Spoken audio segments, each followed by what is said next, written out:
So, funny thing about being the family scapegoat, after years of being blamed, gaslit, and emotionally dumped on, you either end up with zero boundaries or some of the strongest boundaries known to mankind. And if you've done the healing, let's just say no becomes your new favourite word. Hi, I'm Angela, and if you were the family scapegoat, here's some good news. You might have started off as the family's emotional punchbag, but once you heal, you become untouchable. And here's what we're going to break down today. Why scapegoats have the strongest boundaries once they heal. How dysfunctional families train you to have weak boundaries. And why healing turns into a boundary-setting powerhouse. How to set strong boundaries without guilt or fear. So before healing, scapegoats struggle with boundaries because you were probably blamed for everything, so you learned to keep the peace instead of standing your ground. You were guilt-tripped into self-sacrifice, so saying no started to feel selfish. You were punished for having needs, so you stopped expressing them. In dysfunctional families, having boundaries equals being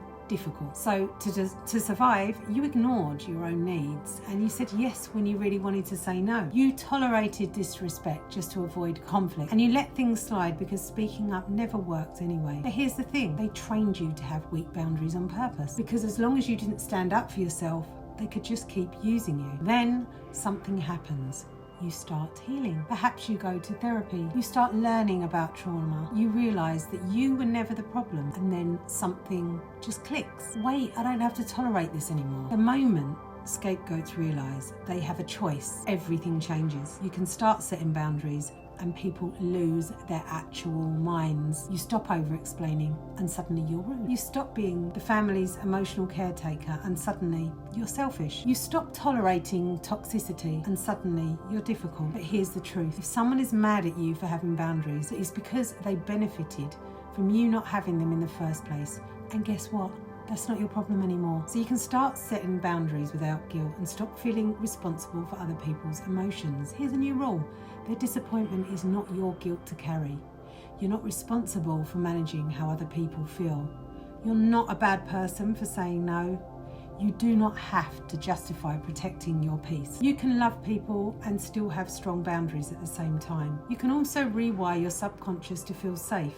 Setting boundaries, even when you know you should set boundaries, your body might still react with fear. And that's because your subconscious still believes that saying no could equal danger, or setting boundaries could land you with rejection, and disappointing people equals losing love. So with hypnotherapy, I help reprogram those beliefs at the root level, so your brain finally understands boundaries do not make you unlovable. You are allowed to prioritise yourself, and people who respect you will also respect your boundaries. And get comfortable with disappointing people who benefited from your lack of boundaries as well.